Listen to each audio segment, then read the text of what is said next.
Hello, this is Richard Murphy at Tax Research, and I want to talk about reasons to tax. Despite the popular perception that the only reason that a government raises tax is to pay for the services that it supplies, that's just wrong.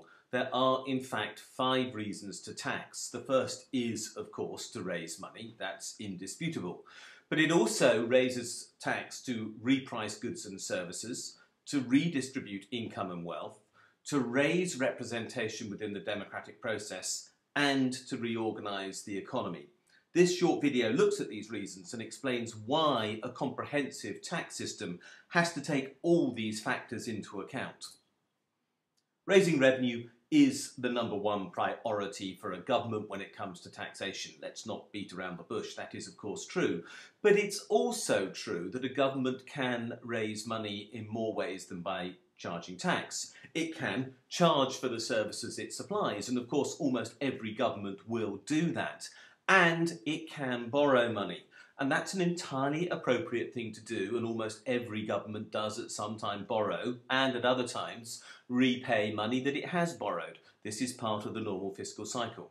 Tax is the most important way in which a government pays for the services it supplies. But it's important to note that it's not the only reason for raising money, and it's not the only way in which a government can pay for those services.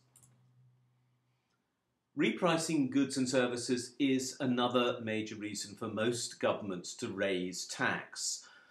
Everybody knows that markets can work, and indeed can work well. It's obvious that markets underpin much of the wealth of Western democratic society, but they also have weaknesses within them, particularly when, as an economist would describe it, there are externalities. That means that the price that a market sets for a goods or services will not reflect the whole cost of the supply of those goods and services. Now, obvious examples of those are, for example, the supply of alcohol and tobacco, where there are health implications of those products which impose a cost on society. Tax is used to increase the price of those products so that, as a result, they make a contribution to the external costs that they impose because of the healthcare consequences. Pollution is another obvious reason why we would wish to increase the price of certain goods and services, and we of course see that with regard to the tax charged on carbon products, and this will be an increasing issue in green taxation.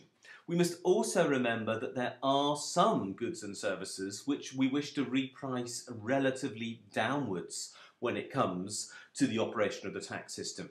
So healthcare is underpriced inside the European tax system by being exempt from VAT, quite deliberately. So too is education, and within the United Kingdom, for example, children's clothing and essential foodstuffs also do not carry VAT, so that, relatively speaking, they are subsidised compared to other products that a person might buy. This is the tax system being used for social purpose, to correct the failures within the marketplace, to ensure that there is an increased access by people to the goods and services they need, or that they pay the proper price to include the external cost of some of the consumption that they undertake. Redistribution of income and wealth is another priority for very many governments, almost every government. In fact, inside Western democracies, does seek to reallocate income from the richest in their communities to the poorest, and does also seek to reallocate wealth to some degree. There are obvious reasons for this. One is that, of course, the wealthiest have the greatest capacity to pay for goods and services, and that is in itself a justification for progressive taxation. But there's more to it than that. What we do know is that inequality now creates stresses in society that harm all who live in a community where there is significant inequality. The work of Richard Wilkinson and Kate Pickett for the Equality Trust has shown this quite clearly.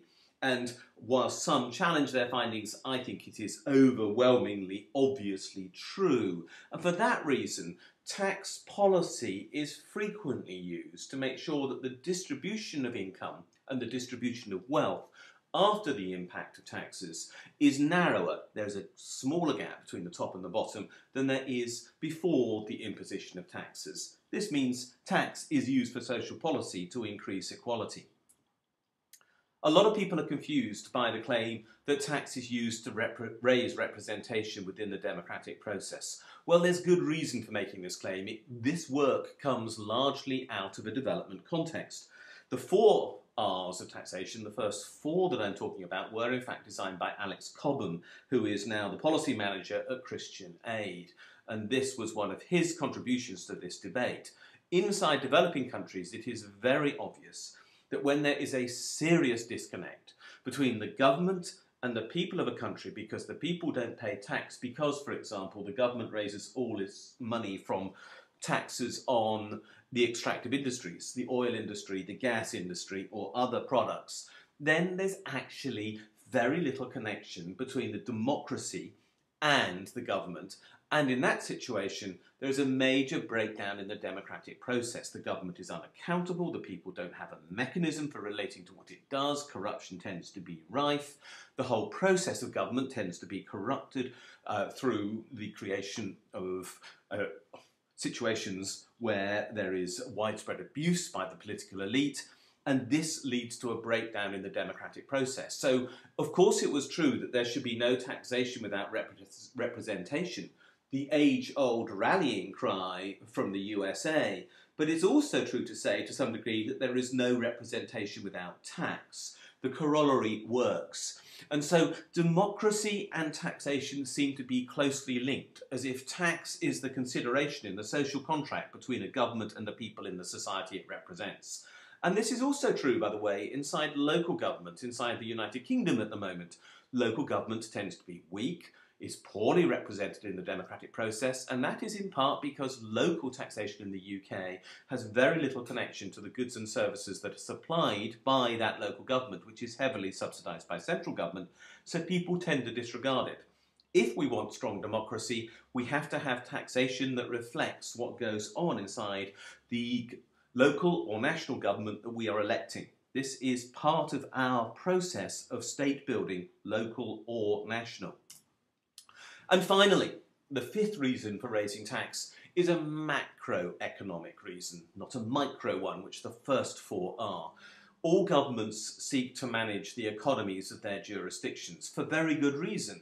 Their electorates expect them to deliver a stable economic environment in which there is something approximating to full employment, where there are few shocks. Now, of course, this has been heavily demonstrated by the recent economic crisis. Monetary policy has been used to fulfill this role for a long time.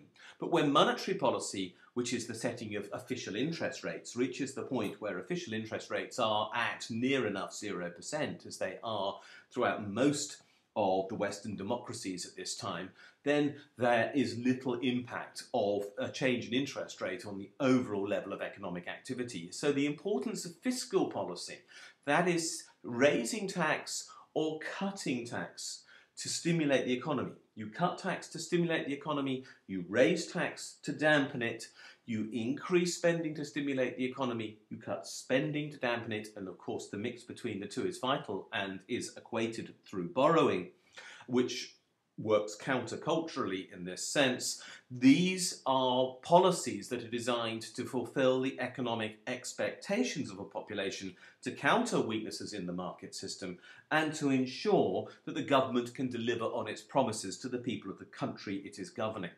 So tax is not just for revenue purposes, it is also for the purpose of economic management. So there we have it. 5 reasons to raise tax. To obviously pay for government itself, to reprice goods and services, to redistribute income and wealth, to raise representation within the democratic process, and to reorganise the economy. Each of them is important. If anyone says that tax is just a payment for services supplied, that's just the first reason. That's not true. Tax is a much more complex system. Tax has to take into consideration all these social aspects, which are a genuine part of the management process of the economy as a whole, to fulfil the social expectations of government, and that is why tax is such an important and vital issue which is at the core of our democratic process. Thanks for listening.